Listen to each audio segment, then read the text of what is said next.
Là, j'ai 18 ans.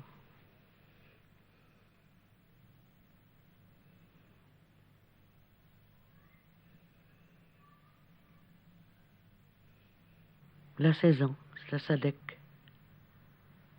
Le long du Mekong. La robe était verte.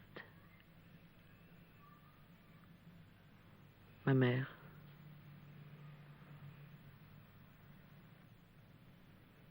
Là, c'est mon fils et moi.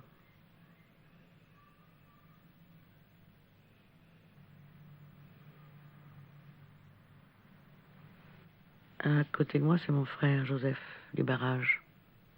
Il est mort très jeune pendant la guerre en Indochine, faute de médicaments. Mon père, je ne l'ai pas connu. Il est mort, j'avais 4 ans. Il a fait un livre de mathématiques que j'ai perdu. Tout ce qui me reste de lui, c'est cette photographie et une carte postale, écrite par lui à ses enfants, avant de mourir. Ça, c'est une calèche dans laquelle on sortait le soir à Vinelongue. Je me souviens passer près d'un lazaret. Et ensuite, on traversait des rizières. Et on venait par les rives du Mekong. La nuit venait quand on rentrait. Marguerite, vous me disiez un jour que votre mère était plus près de n'importe quelle paysanne vietnamienne que des femmes de la société blanche. Oui. D'abord, c'était une paysanne. Elle était d'origine paysanne, elle avait été une paysanne. Elle avait fait l'école normale d'institutrice. Elle était en boursière, mais ses parents étaient fermiers dans le Nord. Et ensuite, du fait que nous étions très très pauvres, qu'elle avait un emploi tout à fait... parmi les derniers là-bas, vous voyez. Avec les douaniers, les postiers, c'était les instituteurs d'école, des écoles indigènes, les derniers blancs. Elle était beaucoup plus proche des Vietnamiens, des Annamites, que des autres blancs. Je n'ai que des amies vietnamiennes, jusqu'à l'âge de 15 ans. 14 ans, oui. Au bout de 20 ans de fonctionnariat, de travail, elle a acheté un lotissement au Cambodge. Une concession. Ce qu'on appelle une concession, oui. Et on lui a donné, on a vu cette femme arriver seule, veuve, sans défenseur, complètement isolée. Et on lui a collé une terre incultivable. Elle l'ignorait totalement qu'il fallait passer de l'argent aux agents du cadastre pour avoir une terre cultivable. On lui a donné une terre, c'était pas une terre, c'était une terre envahie par l'eau pendant 6 mois de l'année, quoi. Et elle a mis là-dedans 20 ans d'économie. Elle a donc fait construire ce bungalow, elle a semé, elle a repiqué le riz. Au bout de 3 mois, le Pacifique est monté et on a été ruinés. Et elle a failli mourir d'ailleurs. Elle a failli mourir, elle a déraillé à ce moment-là. Elle a fait des crises hystériques, épileptiformes. Elle a perdu la raison. Enfin, on a cru qu'elle allait mourir. Je crois que c'était de colère, à vrai dire, qu'elle voulait mourir. Qu'elle était en train de mourir lorsque les barrages se sont écroulés. De colère. D'indignation. Évidemment, ça nous a terriblement marqués. C'est encore... Je ne peux même pas encore en parler calmement. Voyez. Elle a porté plainte, elle s'est révoltée. Mais la concussion était terrible à ce moment-là. Et on s'est aperçu que tous les agents du cadastre, depuis les agents du cadastre jusqu'à l'administrateur général de la colonie, tout le monde touchait de l'argent. C'est-à-dire que les pots de vin étaient répartis sur toute la hiérarchie des fonctionnaires. Donc les plaintes tombaient à l'eau, quoi. Elles finissaient dans les tiroirs. Et elle est morte sans avoir gagné. L'injustice a été accomplie totalement. Alors il y avait cette espèce de plaine qui était encore assez élevée, une sorte de plateau. Et au nord, il y avait la chaîne de l'éléphant. Au sud, c'était cette espèce de pays où il n'y avait plus de villages, plus d'habitations, de pays d'eau, de marais. Avec en bordure de mer, des forêts de palétuviers qui étaient seules à émerger sur des centaines d'hectares à la saison des hautes eaux. Et c'est quand même l'enfance, enfin. Pour moi, c'est ça. Ce sont ces années passées là, avec mon jeune frère. Celui qui s'appelle Joseph dans le livre. J'avais 2 frères. Le premier, on a été peu ensemble, étant enfant. Comme ma mère ne pouvait pas nous élever tous les 3, après la mort de mon père, l'aîné était resté en France pour faire une école d'électricité, je crois. Elle avait gardé les 2 petits avec elle. Vous comprenez, elle était tellement en proie au désespoir, c'était tellement abominable ce qu'elle vivait, qu'elle était occupée par ce désespoir et que nous étions d'une liberté totale. Je n'ai jamais vu des enfants aussi libres que nous. Que nous sur les terres du barrage, que mon frère et moi. Elle n'avait pas le temps de s'occuper de nous. Elle ne pensait plus à ses enfants, je crois. Alors on se sauvait, on s'est parti des journées entières. Pas dans les arbres, mais dans la forêt. Sur les rivières. Sur les racks, ce qu'on appelle les racks, ces petits torrents qui descendent vers la mer. On chassait.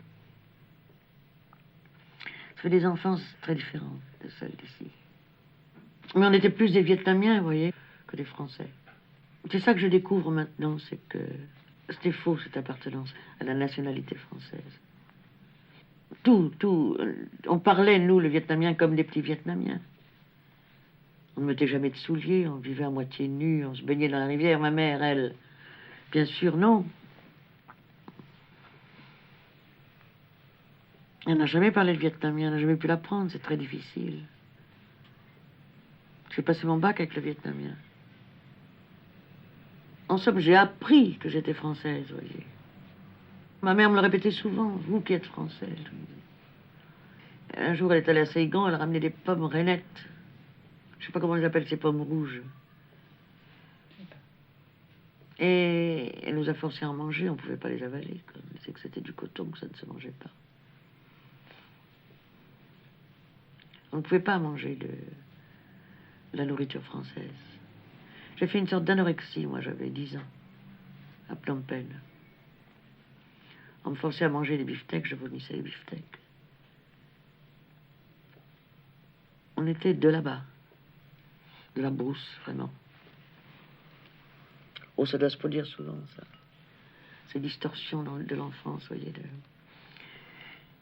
Vous êtes dans un milieu, dans un espace donné. Vous êtes né dans le milieu, vous parlez le langage du milieu, etc., etc. Les premiers jeux étaient des jeux d'enfants vietnamiens, avec des enfants vietnamiens.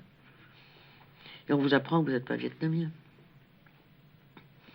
Et qu'il faut cesser de voir des petits Vietnamiens, parce que c'est pas des Français. Il faut mieux se conduire que ça, et qu'il faut mettre des souliers, il faut manger des steaks frites, et puis pas se conduire aussi mal, quoi. C'est très tard, je me suis aperçue de ça. Peut-être maintenant, vous voyez. J'ai vécu aussi beaucoup à Sadek et à Vinlong, sur le Mekong. C'est des postes blancs, des postes avec des rues perpendiculaires, et des jardins, des grilles, puis le fleuve. Le cercle français, des tennis. Et Anne-Marie Streeter, sans doute, ou à Vinlong, cette femme de l'administrateur général. Un jour, une chaloupe ministérielle s'arrête.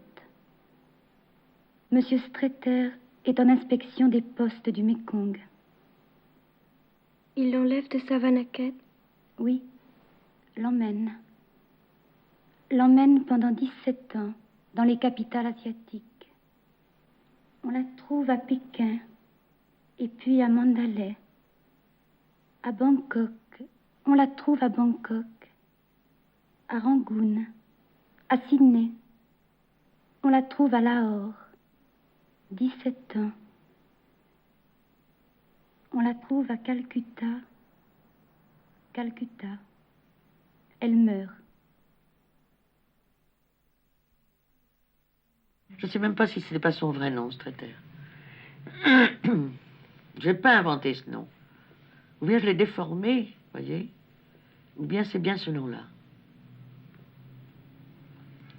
Une femme rousse, je me souviens, qui ne se fardait pas, qui était très pâle, très blanche, et qui avait 2 petites filles. Vous la connaissiez? Jamais, je ne lui ai parlé. Qu'elle est blanche. Qu'elles sont blanches, les femmes de Calcutta. Pendant 6 mois, ne sortent qu'avec le soir. Fuient le soleil.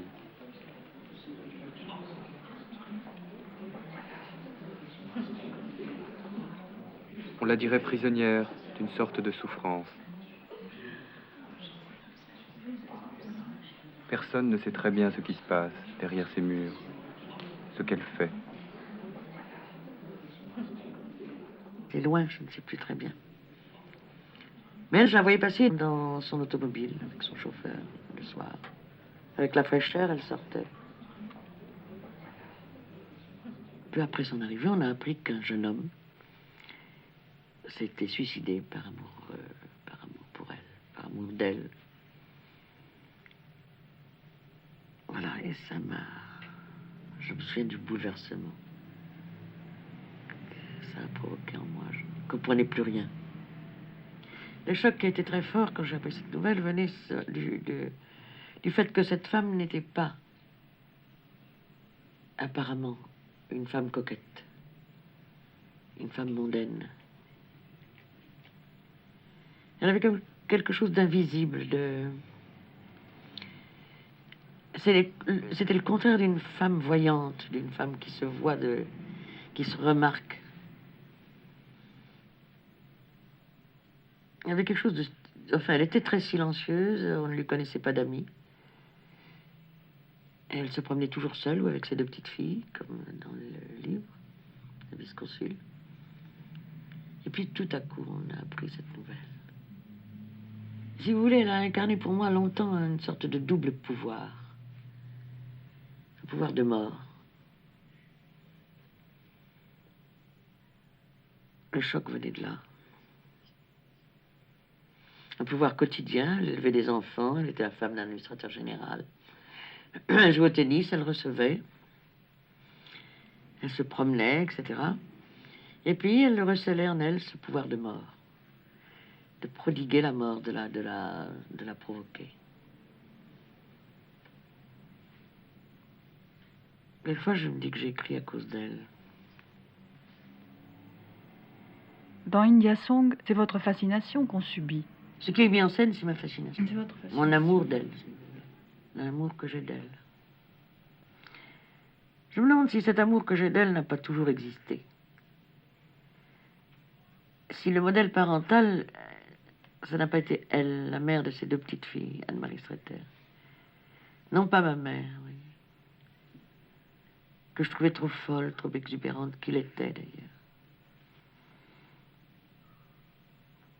C'était ce pouvoir secret.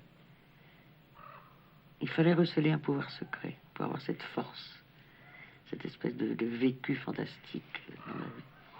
Je pense que c'était ça, elle, Anne-Marie Streeter, le modèle parental, pour moi, le modèle maternel. Le modèle féminin, pas maternel. Elle ne m'apparaissait pas comme maternelle. C'était avant tout une femme adultère, vous voyez? Non pas la mère des petites filles.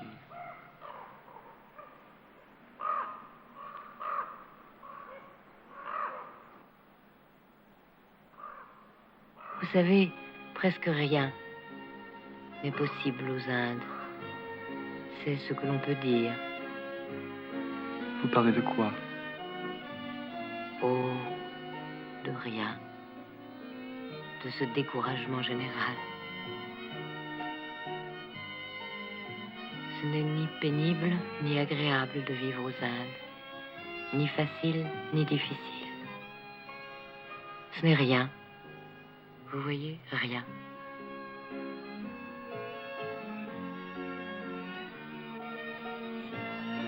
Vous voulez dire que c'est impossible? C'est-à-dire, peut-être, oui. Mais à ce point, c'est sans doute une simplification, vous voyez.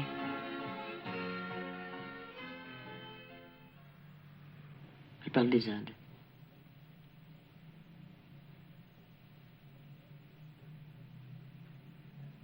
Oui. Ben, tout ça, ça vient peut-être de là. Elle ne dit plus rien, c'est-à-dire... Elle n'est plus à son propos préoccupée. Elle n'a plus vraiment de préoccupations personnelles, de problèmes. Je crois que c'est ça. Elle a 1000 ans.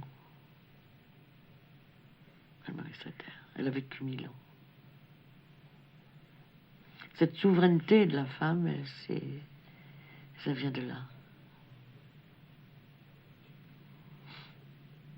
Les hommes l'atteignent rarement. Parce qu'il y a deux fois le silence en elle. Il y a le silence de la femme. Et un silence qui vient de sa vie, de sa personne. C'est ce double, c'est la conjugaison de ces deux silences, peut-être Anne-Marie Streeter. Sans doute même. Je me demande si les autres femmes de mes livres ne l'ont pas masqué longtemps. Si derrière l'Olveschein, il n'y avait pas de Marie Streeter.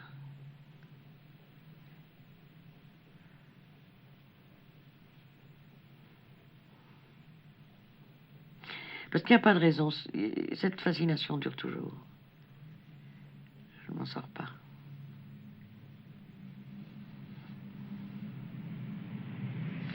C'est une véritable histoire d'amour. Enfin. Mes films et mes livres sont des histoires d'amour avec elle, depuis quelques années. Pas constamment, il y a des moments où je m'en occupe pas, pendant que j'ai fait les autres films, je m'en occupe pas. Mais elle est quand même toujours là.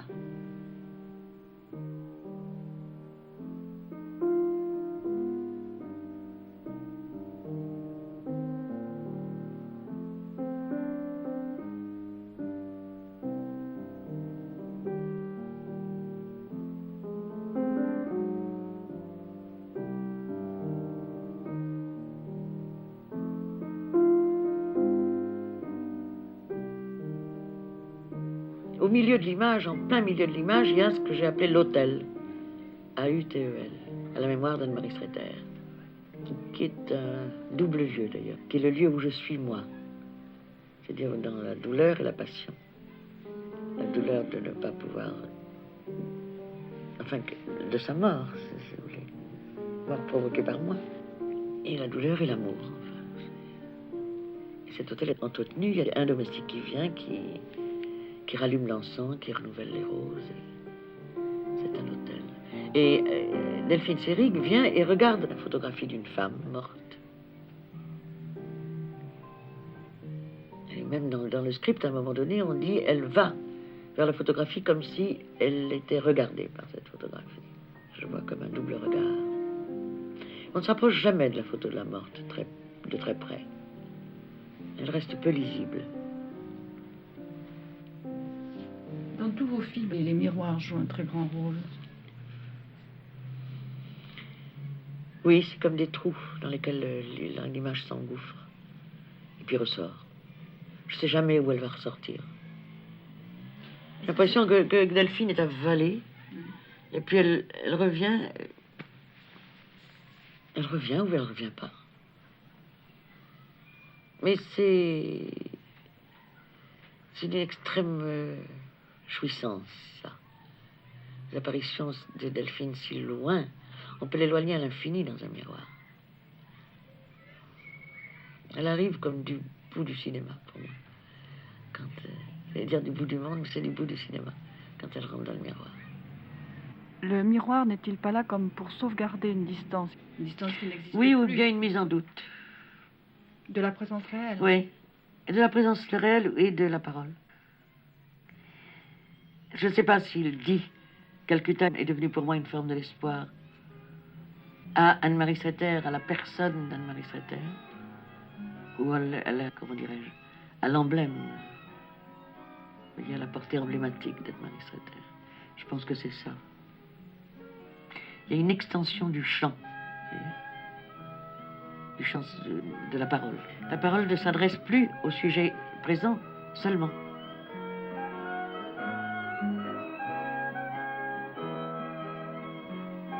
Je ne savais pas que vous existiez.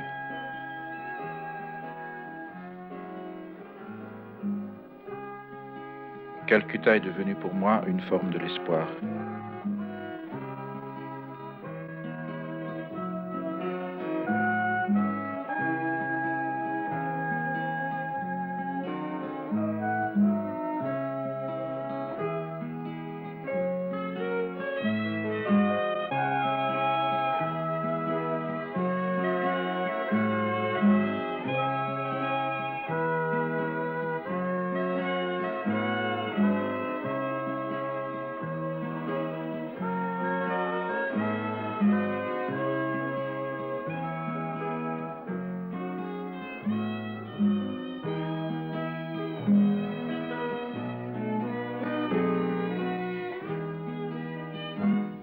Je pense qu'Anne-Marie Sater a dépassé l'analyse, vous voyez, la question. Elle a dépassé tous les préjugés à propos de l'intelligence, ou de la connaissance, ou de la théorie. Elle dort bien. C'est un désespoir, il s'agit là d'un désespoir universel, qui est sans doute, qui rejoint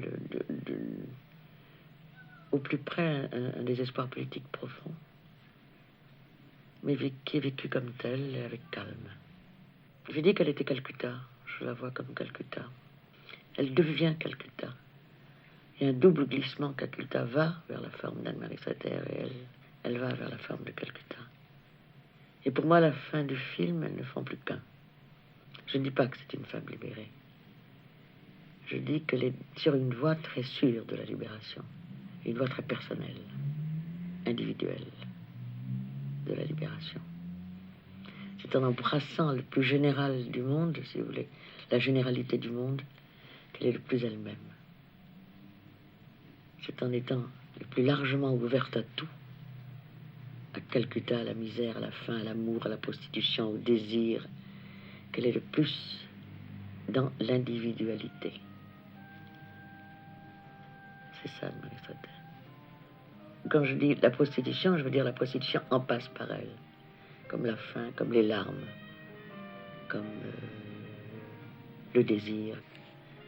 C'est une forme creuse et qui reçoit. Et les choses se logent en elle. C'est ce que j'appelle la libération d'Anne-Marie Sater. Sans doute, vous savez, je suis là dans un terrain qui est très peu sûr. Il est possible que je ne sache jamais pourquoi elle me tient comme ça. C'est un engouffrement d'un désir dont on ignore quelquefois l'existence. Elle est plus mon désir que ce que je croyais être mon désir. Elle répond plus que je ne questionne, si vous voulez, puisqu'elle répond complètement.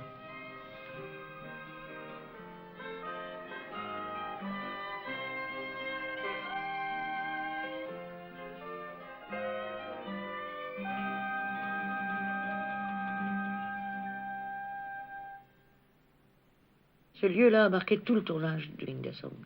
Si Delphine Seyrig n'a pas joué le rôle d'Anne-Marie Sater, mais simplement le figurait, c'est à cause du lieu. Le décalage entre une véritable ambassade, une ambassade plausible, comme on l'aurait trouvé dans le commerce du cinéma, et cette ambassade-là, cet hiatus-là, a marqué tout le film. Il est dans tout le film. Je pense que c'est la fin du monde, oui. Je pense que India Song est un film aussi sur la fin du monde. Et je pense qu'on est dans la fin du monde. Vous voulez dire la fin d'un certain monde, enfin comme l'agonie d'une certaine société ou plus. Ou plus. Plus.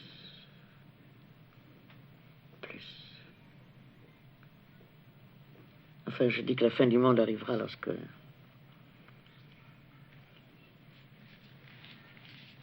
il n'y aura plus sur Terre que ces deux blocs monolithiques de la Russie et de l'Amérique qui se regarderont dans un désert.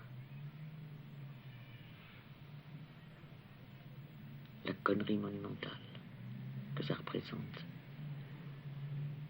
Vous voyez? Qu'est-ce qu'il leur restera à faire? Je pense à notre disparition, à la disparition de l'Europe. C'est pas seulement la mort de l'histoire qui est écrite dans India Song, qui est dite dans India Song.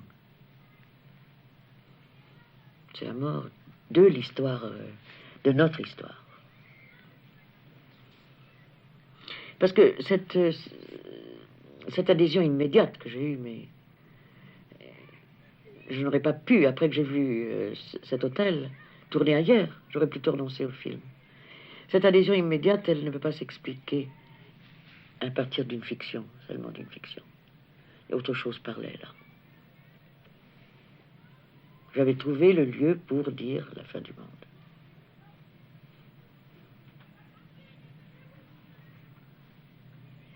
Le colonialisme, c'est un détail. Il y a le colonialisme, la lèpre et la faim. Je crois que la lèpre a gagné plus loin. Et la fin, elle est aussi à venir, vous voyez. Elle est ambiante. La mort est partout dans India Song, partout. Dans le soleil qui se couche, dans la lumière, c'est toujours le soir, toujours la nuit, dans les formes. Dans la réception qui est complètement moribonde. Ce qui meurt d'Anne-Marie Streeter, c'est l'accidentelle d'elle-même, vous voyez. Je crois que morte, c'est... Je vous dis, elle est toujours là, très présente. Et je pense... il serait pensable qu'une autre femme vienne et prenne le relais de celle-ci. Sauf la magie du nom, elle jouerait le même rôle. Mais, enfin, je ne peux pas encore en concevoir une autre. C'est comme au sortir d'un amour, on ne peut pas entrer comme ça dans un autre amour, c'est pas possible. Et Anne-Marie Streeter, quand elle se suicide, c'est dans la mer qu'elle se suicide. Oui, mais je ne sais pas si c'est un suicide. Elle le rejoint comme une mer... elle rejoint la mer Indienne, comme une sorte de mer matricielle. Oui. Quelque chose se boucle avec sa mort. Mais elle ne peut pas faire autrement. Je pense que c'est un suicide complètement logique, qui n'a rien de tragique. Elle ne peut pas vivre ailleurs que là. Et elle vit de cet endroit-là. Elle vit du désespoir que secrète chaque jour l'Inde, Calcutta. Et elle meurt comme empoisonnée par l'Inde. Mais c'est vrai qu'elle pourrait se tuer autrement, mais elle se tue dans l'eau, oui. Dans la mer. Où est-ce? Un quai de douane, de là-bas, de la Mésopotamie du Gange, perdu ici, à Estala. Ces villas résidentielles, closes, blanches, celles du quartier anglais de Calcutta. Ces nuages, ceux d'une mousson qui avance, continent flottant, pour aller crever sur le Népal. C'est ça. Là-bas a glissé, il est ici. Nous avons pénétré dans le lieu vidé de l'amour.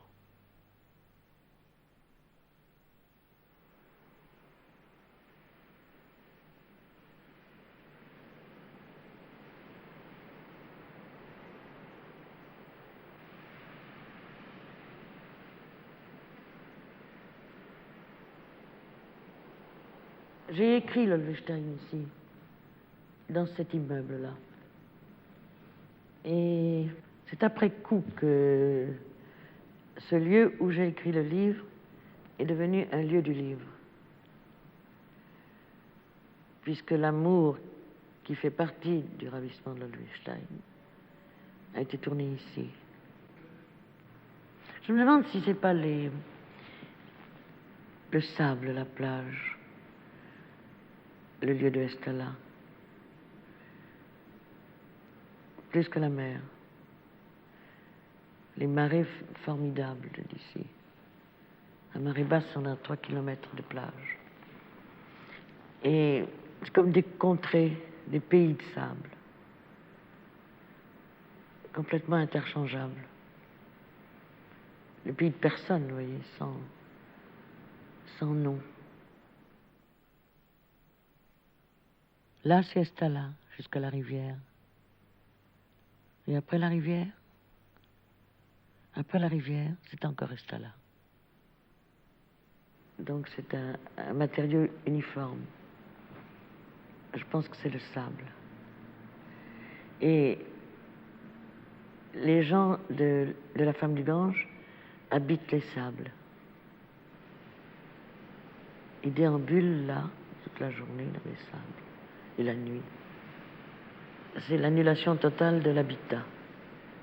Ils n'habitent pas. Et la déambulation dans les sables, c'est la déambulation pure, animale. J'ai toujours été au bord de la mer dans mes livres. Je pensais à ça tout à l'heure. J'ai eu affaire à la mer très jeune dans ma vie. Quand ma mère a acheté le barrage, la terre du barrage contre le Pacifique, et que la mer a tout envahi, et qu'on a été ruiné. La mer me fait très peur. C'est la chose au monde dont j'ai le plus peur. Mes rêves d'épouvante ont toujours trait à la marée, l'envahissement par l'eau. Les différents lieux de Ludwigstein sont tous des lieux maritimes. Hein? C'est toujours au bord de la mer qu'elle est. Et très longtemps, j'ai vu des villes très blanches, comme ça, blanchies par le sel, un peu comme si du sel était dessus, sur les routes et sur les lieux où se déplace Lola Wellerstein.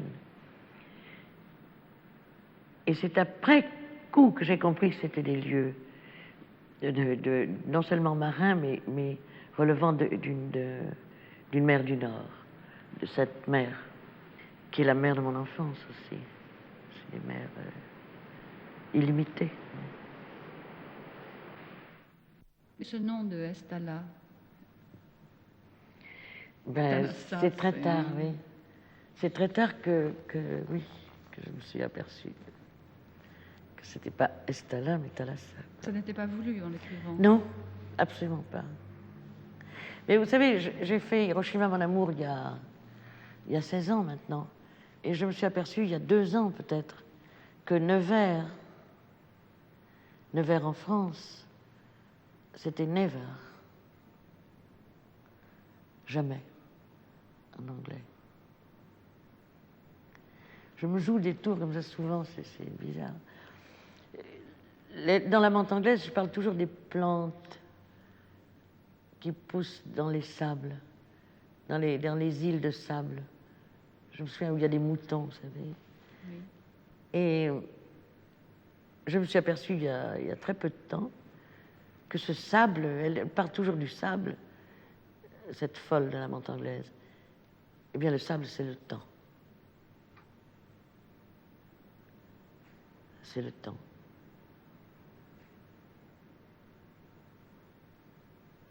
Mais ça me fait très très plaisir quand je découvre ça. Les choses que je n'ai pas voulu, ces accidents, si vous voulez. Là. Ils sont du côté de la mer, vous voyez. Et ils marchent ou ils avancent avec la mer. Leurs mouvements sont des mouvements de marée. Ils ne s'ennuient pas, ils marchent avec intérêt. C'est le regard pur, le regard sans aucun support. On ne peut pas regarder la mer, c'est regarder le tout. Et regarder le sable, c'est regarder le tout, un tout. C'est un peu comme la mer, c'est un mouvement incessant. Quand le film s'arrête, le film pourrait continuer, enfin le film continue. Oui, Mais il a commencé aussi avant le film. Ils sont là depuis très longtemps lorsque le film arrive. Et ils sont là encore... Enfin, ils sont encore là pour moi. Et quand je pense à la femme du Gange, ils sont là. Ils sont... Cette marche qu'ils font là, ils sont en train de parcourir les étendues de sable. L'histoire, elle commence. Elle a commencé avant la marche au bord de la mer, le cri, le geste, le mouvement de la mer, le mouvement de la lumière. Mais elle devient maintenant visible. C'est sur le sable que déjà elle s'implante sur la mer. C'est un film qui a compté pour moi de façon énorme.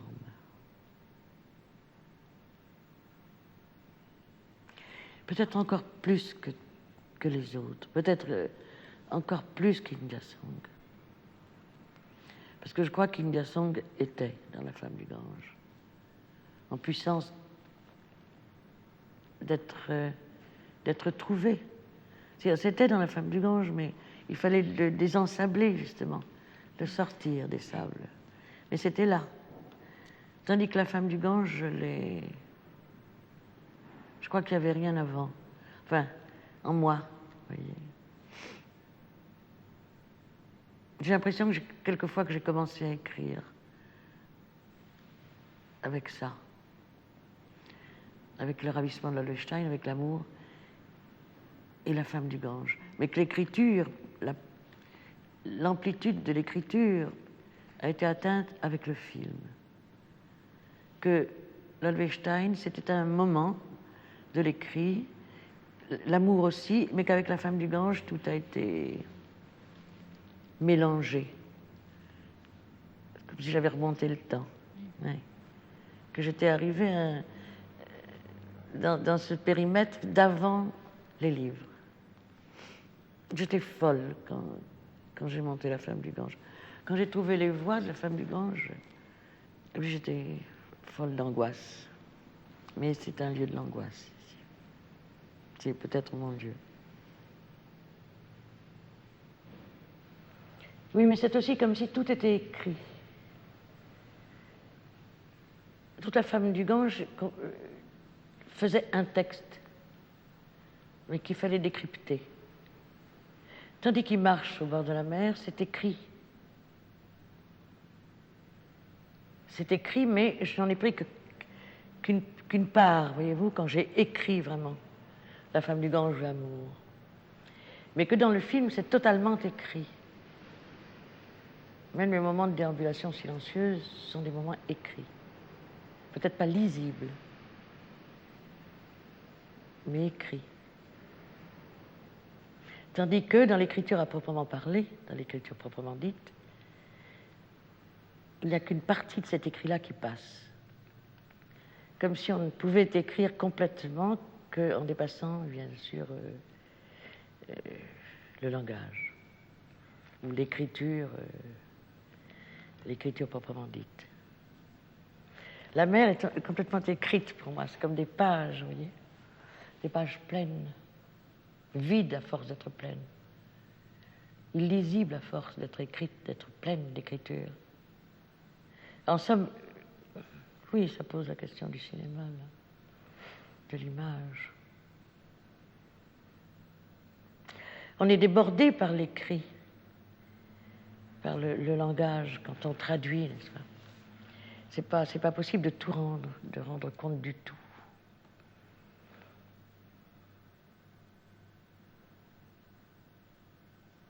Dans l'image, vous écrivez tout à fait, tout l'espace filmé est écrit. Ça décuple, c'est au centuple l'espace du livre.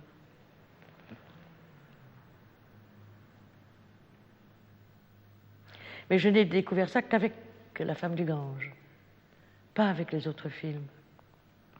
Pas avant La femme du Non, ménage. même pas avec Hiroshima qui est apparemment très écrit. Parce que bavard, voyez-vous, c'est un peu bavard Hiroshima. La femme du Gange, non. L'écrit n'est pas bavard. Ce qui est bavard, c'est la parole parlée. La parole écrite ne l'est jamais. Mais il y a 90% des livres qui sont de la parole parlée. On sent bien d'ailleurs ce seuil qu'on passe de certains livres à d'autres, de certains films à d'autres.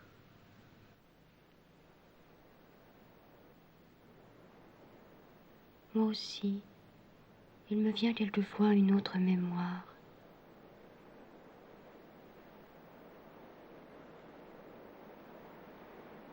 Il y a des gens, on dirait. Non. C'est seulement le sable, la mer. Ce n'est rien. Aujourd'hui, l'air sent le sel, l'iode. Vous ne trouvez pas? Oui.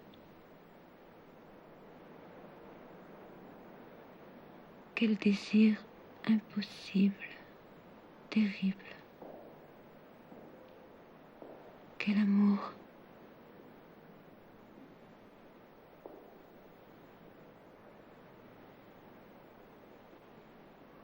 Avez-vous encore cette envie de mourir? Encore. Et puis j'oublie. Je regarde. Dans mon cinéma, bien sûr, je fais aucun mouvement. Dans mes livres non plus. Il y a de moins en moins de mouvements de style. Je reste au même endroit. Et j'écris ou bien je filme au même endroit. Et puis je passe à un autre endroit. C'est la même chose. Je peux m'en expliquer pour le cinéma. Il y a beaucoup de choses que je peux expliquer pour le cinéma, pas du tout pour l'écrit. Oui. Vous voyez? Et où ça reste très obscur pour moi, l'écrit. Dans le cinéma, comme j'ai une sorte de dégoût du cinéma qui a été fait, quoi, enfin de la majeure partie du cinéma qui a été fait. Je voulais reprendre le cinéma à zéro, dans une grammaire très primitive, très, très simple, très primaire presque, ne pas bouger, tout recommencer, quoi. En tout cas, le cinéma que je le fais au même endroit que mes livres. C'est ce que j'appelle l'endroit de la passion, quoi. Là où on est sourd et aveugle. Enfin, j'essaie d'être là le plus qu'il est possible. C'est-à-dire que le cinéma qui est fait pour plaire, pour divertir, le cinéma, comment l'appeler? Je l'appelle le cinéma du samedi, ou bien le cinéma de la société de consommation. Il est fait à l'endroit du spectateur, et suivant des recettes très précises, pour plaire, pour retenir le temps du spectacle. Et une fois le spectacle terminé, il ne laisse rien. Rien. C'est un cinéma qui s'efface aussitôt qu'il est terminé. Et j'ai l'impression que le mien commence le lendemain, comme une lecture.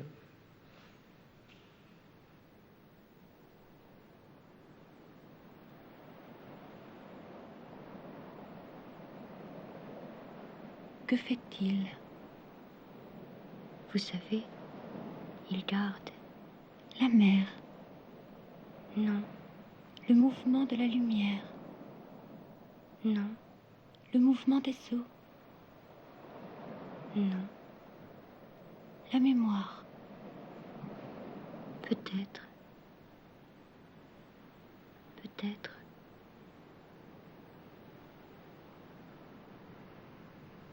C'est ça, il garde la mémoire, oui. Peut-être. Il est sans mémoire et il garde la mémoire, oui. Il est fou.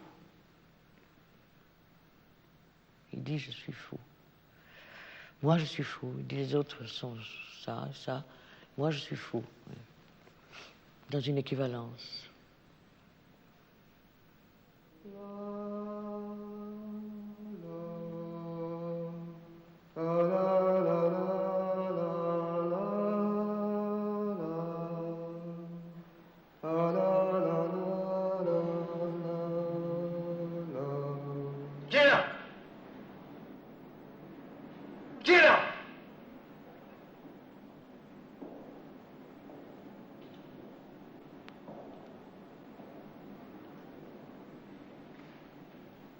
Michael Richardson.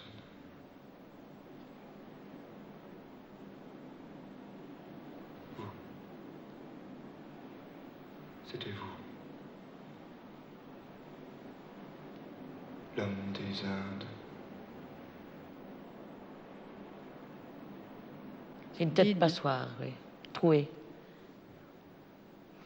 C'est-à-dire qu'il rentre ici, il danse ici, dans cette espèce d'endroit. Traversé par la mémoire de tout, vous dites. C'est ça, oui. Comme il n'est rien, qui n'offre aucune résistance à rien. Et que la mémoire, pour moi, est une chose répandue dans tous les lieux. Et que je perçois les lieux de cette façon-là. Que les lieux contiennent l'histoire. Oui. Par exemple, c'est très rare que je me promène dans mon jardin, à la campagne, ou ici, sur la plage, sans que je revive certaines choses incommensurablement lointaines. Ça m'arrive par bouffées comme ça. Et je me dis que c'est les lieux qui la recèlent, cette mémoire.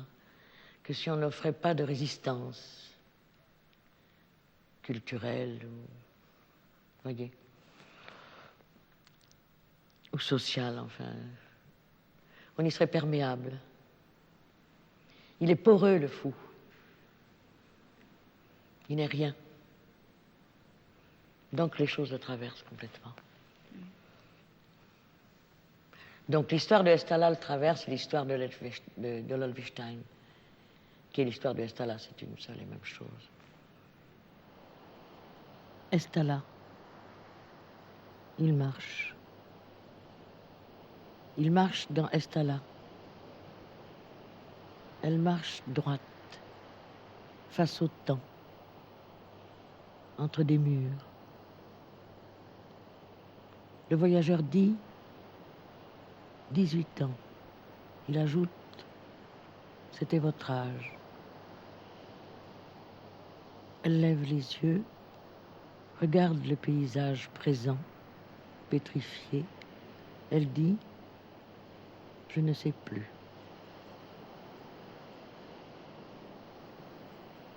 Quand l'Olvestein revient, 10 ans après le bal de Estala, elle marche comme les personnages de la femme du Gange sur la plage.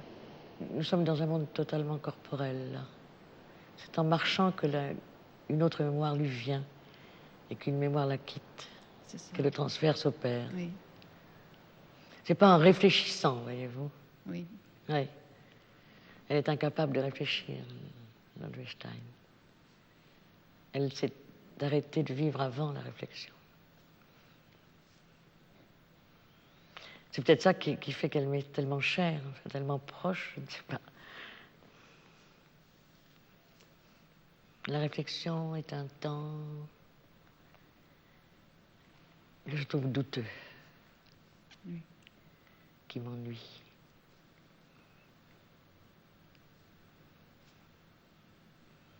Et si vous prenez mes personnages, ils précèdent tous ce temps-là. Enfin, les personnages que j'aime profondément. C'est sans doute l'état que j'essaie de rejoindre quand j'écris. Un état d'écoute extrêmement intense, voyez, mais extérieur. Les gens vous disent qu'on est là dans la concentration quand on écrit. J'ai le sentiment d'être dans l'extrême déconcentration. Il y a des choses que je ne reconnais pas dans ce que j'écris, donc elles me viennent bien d'ailleurs. Je ne suis pas seule à écrire quand j'écris, mais ça je le sais. La prétention, c'est de croire qu'on est seul devant sa feuille, alors que tout vous arrive de tous les côtés. Évidemment, les temps sont différents, ça vous arrive de plus ou moins loin. Ça vous arrive de vous, ça vous arrive d'un autre, peu importe, ça vous arrive de l'extérieur. Ce qui vous arrive dessus, dans l'écrit, c'est sans doute tout simplement la masse du vécu, si on peut dire tout simplement. Mais cette masse du vécu non inventoriée, non rationalisée, est dans une sorte de désordre qui est tous les jours un désordre originel. On est hanté par son vécu, mais il faut le laisser faire. L'Olvestein est une personne complètement hantée par le vécu de Estala, par le bal. C'est un mot qui n'est pas beau, vécu, mais bon. Je ne vois pas par quel autre mot le remplacer. Mais elle est hantée comme un lieu hanté. C'est ça l'Olvestein. C'est quelqu'un qui, chaque jour, se souvient de tout pour la première fois. Et ce tout se répète chaque jour. Elle s'en souvient chaque jour pour la première fois. Comme s'il y avait, entre les jours de l'Olvestein, des gouffres insondables d'oubli. Elle ne s'habitue pas à la mémoire, ni à l'oubli d'ailleurs.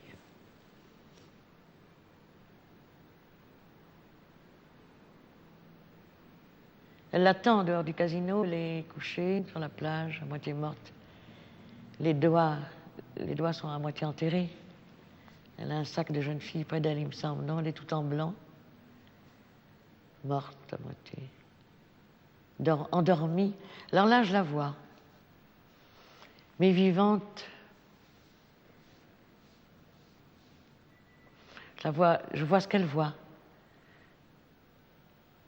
Je vois son mari, je vois ses enfants, je vois ses villes, les villes où elle traîne, ses amis. Très bien ces maisons, les murs, les jardins, les allées. Ça, je le vois. Mais son visage, le voyant, je ne le vois pas.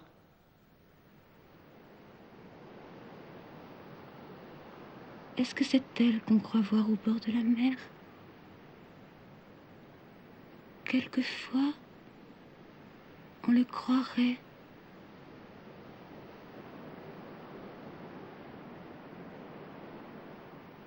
De n'importe quel passé, de n'importe quel amour, je me souviens. De n'importe quel passé, de n'importe quel amour. Oui.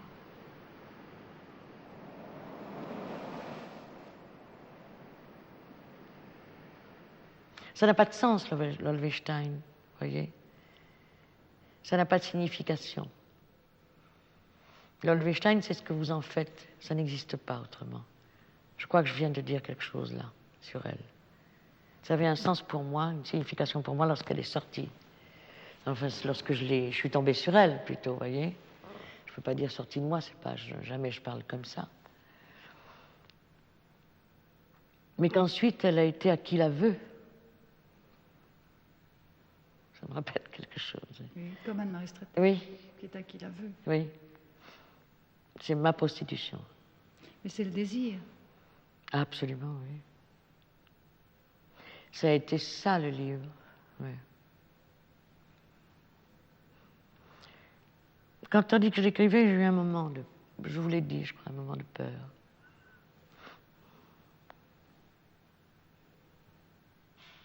J'ai crié.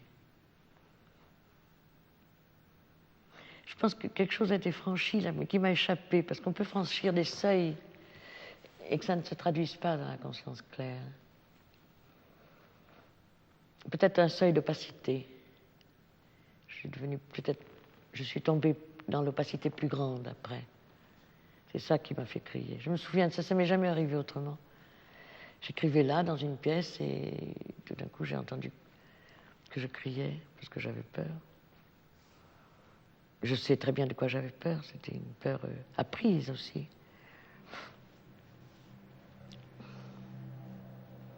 La peur de perdre un peu la tête.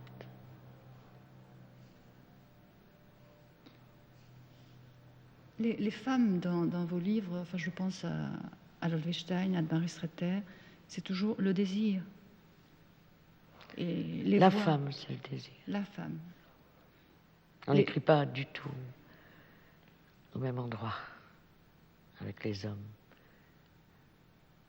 Et quand les femmes n'écrivent pas dans le lieu du désir, elles n'écrivent pas. Elles sont dans le plagiat.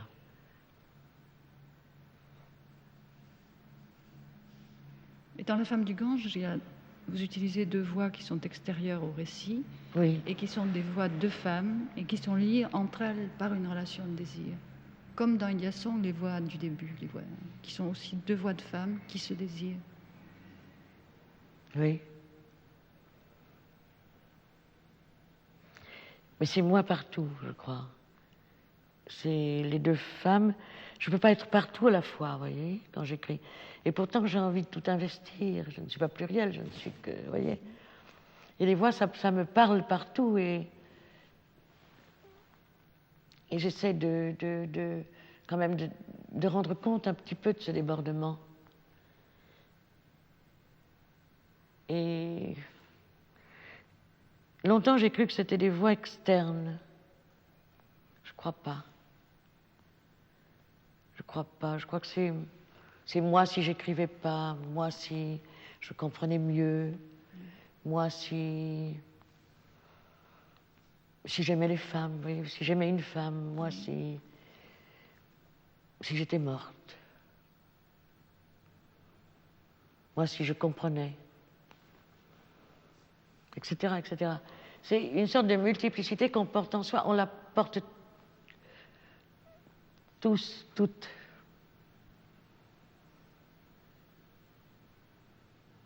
Mais elle est égorgée. Que d'amour ce bal, que de désir, que d'amour.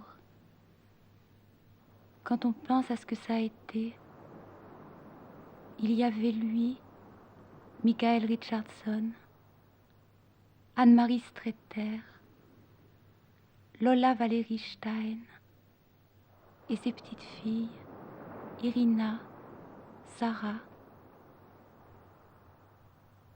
Il y avait Tatiana Karl et les autres, tous les autres, ceux des Indes, ces musiciens, ces gens, tous ces gens, et toutes ces fêtes, ces bals. Quel âge avez-vous? 18 ans.